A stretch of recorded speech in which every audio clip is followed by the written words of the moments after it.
Break વિનાની ગાડી કરતા પણ વિવેક વગરની વાણી વધારે જોખમી છે. ના પલટ જિંદગીના એ પાના જેમાં બાકી કંઈ નથી, રચ ઇતિહાસ એ પાના ઉપર જેમાં લખાયું કંઈ નથી. કોઈને જીવતા જ જરૂર પડે તો ખભે સહારો આપી દેજો. કોઈ શાસ્ત્રમાં નથી લખ્યું કે આ કામ મરણ પછી જ થાય. જે વસ્તુ આપણા હાથમાં નથી એના વિશે ચિંતા કરવાનો કોઈ મતલબ નથી. ભગવદ્ ગીતા કોર્ટમાં નહીં, કોર્સમાં હોવી જોઈએ. આપણી ઈચ્છાઓથી પણ વધારે સુંદર ઈશ્વરની યોજનાઓ હોય છે. જો પરમાત્મા તમને દુઃખની પાસે લઈ આવ્યા છે તો અવશ્ય તે તમને દુઃખની પાર પણ લઈ જશે. ઉપરવાળા પર ભરોસો રાખો, તમને એનાથી વધુ સારું આપી દેશે જે તમારી પાસેથી લઈ લીધું છે.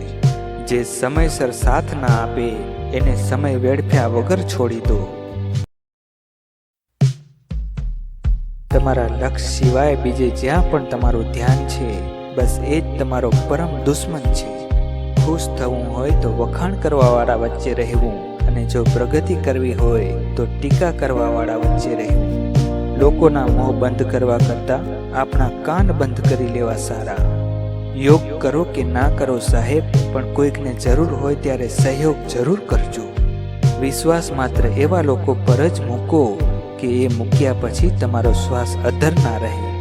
કારણ વગર કોઈને તમારું રહસ્ય ના કહેશો.